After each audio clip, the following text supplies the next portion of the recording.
This Friday, get ready for a switch you'll never forget. Last time, a mother and daughter swapped lives, but this time, things get even freakier. Because now, they're not just switching with each other, they're doubling up. That's right, 2 moms, 2 daughters, and 1 family that's completely out of control. While one daughter surfs every morning, the other designs clothes. But really, they're both unhappy with the living situation. Meanwhile, Anna is planning her big day and coaching her clients through crisis as Tess launches a podcast and co-parents with Anna. And at home, making dinner has never been this messy. It's twice the trouble, twice the laughs, and hopefully 4 times the fun. Jamie Lee Curtis, Lindsay Lohan, and Jamie Lee Curtis, Lindsay Lohan. This Friday is freakier. It's Fridayer. It's Freakier Friday.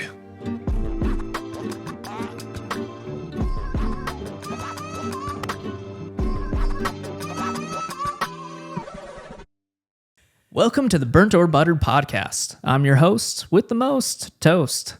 And this is our special guest, Sami. Yes, I'm just Sami. And today we're talking about Freakier Friday. Yeah. Yes, I was a big fan of the original, so I was looking forward to it, but I had what everybody has in that situation is the worry of, oh no, is it going to let me down? But the excitement that I really wanted to see it. Yeah. And this was one of my sister's favorite movies growing up. So I've seen Freaky Friday probably 3,500 times. Oh, that's it? Yeah. Okay. Fun fact that like early teens, preteen, everywhere I went, I would get called Lindsay Lohan. Oh. So we'll cue a picture of young Sami right now. No, I got it from strangers, everything. So it's funny when it comes up. And it was Freaky Friday specifically that it came from. Wow. So Was your hair red? not like hers. Nobody's like hers. Well, yeah, let's get into it. Freakier Friday. This time, there's 2 daughters and 2 moms. Yeah. I found myself a lot of the movie thinking through, wait, who's who? And putting it together with all 4. It took a little bit more thought sometimes. Oh, yeah. This is not a zone out type of movie. You got to really be locked in and This focused. is a serious type of movie. It is. You got to pay attention or you're going to miss it. You're going to miss so much if you're not paying attention. Especially like the callbacks. There's a lot of callbacks to the original movie, like the teacher for detention. Mm-hmm. And Jamie Lee Curtis's character in The Young Body says, "How are you not retired yet?" Yeah. It's been like 20 years. Yeah, they kept a lot of the nostalgia in it for us, which I appreciated. And there was moments where I felt it. It helped me remember everything that I liked about it. But then they would change it just enough to where it didn't seem like they were just using the same ideas. Yeah. For example, the end scene or the concert scene, right? Yeah. We were both thinking, oh, great, this is exactly what they did last time. Yeah, she's going to plug it in. She's going to play from the background while she fakes it on stage. And then they switched it up on us. Switcheroo just in time. But they let it go long enough that we were thinking, oh, come on. Yeah, like you could have changed this. Yeah. Well, they did. They did. Oh, ye of little faith. And it ended up being like a really heartfelt moment. Like it felt good. Yeah, that's one of the things that I like about this movie so much, and the original, is it takes you on a funny journey and it makes fun of things that are actually real pain points for people and hard things that they're going through with merging like step families.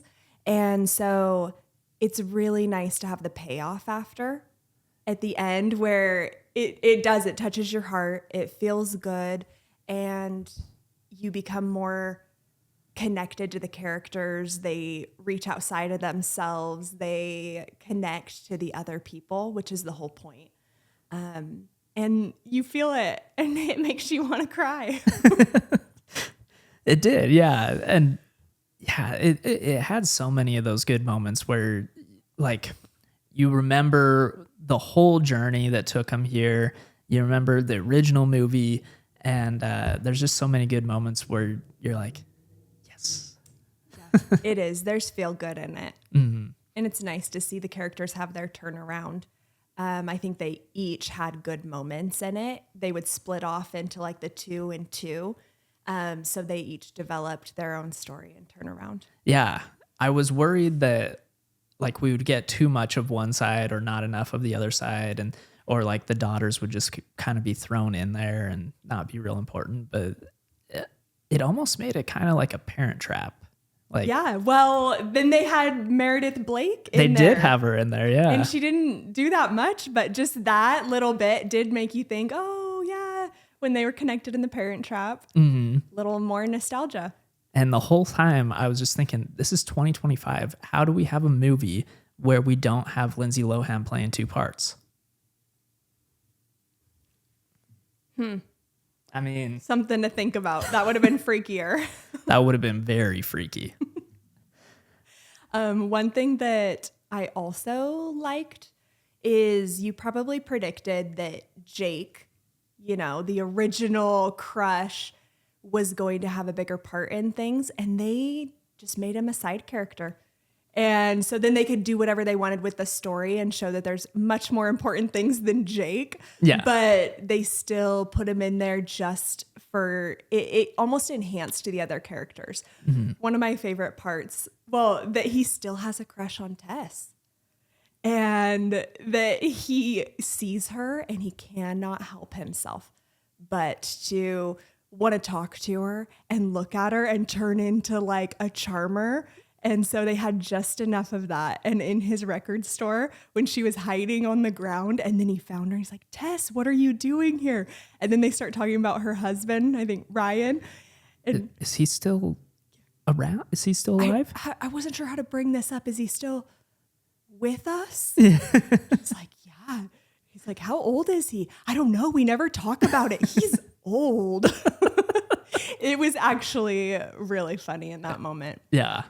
My favorite thing that gave me the biggest laugh was at the end, at the wedding, when he introduces his date and she's wearing the original dress and has the same haircut. Has the pixie cut that Tess did. That was good. Yeah. When he first started flirting with her in the record shop, I was like, is he into her? What is going on? Because I remembered, you know, the motorcycle ride and everything, but I didn't think that was enough for him to then be into her like this far in the future. But it made it super funny at the end with the payoff of his girlfriend looking exactly like her. Yeah, he was caught up. Yeah. Anything that you would change about it? I don't think there's much that I would change about it. I was gonna say that I forget the actor's name. The one that's marrying Lindsay Lohan in this. I think his name is Manny. I can't remember his name, but he's from The Good Place. And I felt like he did a really good job. Like this showed a lot of range, both like physical range and acting range. Like the guy can move. Yeah, I was not expecting that. I hadn't seen him in anything else. And then, yeah, the dancing for the wedding rehearsal. Yeah. And he plays such a different character in this versus The Good Place. Like he's kind of the comedic relief, kind of the dummy, always talking about the football team that he likes and stuff. And then here he is thoughtful. He's like smart. He's got his own business. You know, like he just played such a put together character that I wasn't used to. And so that was really fun to see. Yeah, I think that he did a good job. I think most people did. Another character was, you know, Tess's original husband. I keep saying Ryan. I hope I'm right. I think it's Ryan. He was just such a great man. Like in this one, he had just that anchor role of understanding everybody, being there, letting people be themselves and having the journey, and then just showing up with the perfect amount of advice at the right time, but he didn't overdo anything. And knowing when it's his place and when it's not his place. You know? Yeah, I liked him. He was good. Yeah, He was good man. And even Tess is like, "You're a good man." Did she say she that? She said that to him. Yeah. See, it's true. It's true. But yeah. What else? What else was there? Oh, the fortune teller. At first I was annoyed. Mm-hmm. And then I started to really like her when you saw just how many jobs she does. You know, like when she reveals that she's working at Starbucks. Yeah. Sitting in the Starbucks and then puts her apron on. Like it was pretty funny, especially the fact that she didn't think that it would work. Mm-hmm. So yeah, I liked her in this. Yeah, I think that they stayed true to the original with having lots of moments of chaos. Yeah.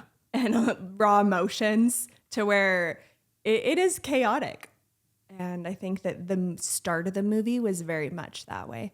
Mm-hmm. One thing that I didn't connect with that much is before the switch, Tess and Anna, I get it that it's probably showing, okay, Anna's the mother now, so she's responsible. But I feel like Tess was still acting more like a teenager. Like in the original, like when they were switched, she was acting a little bit like that.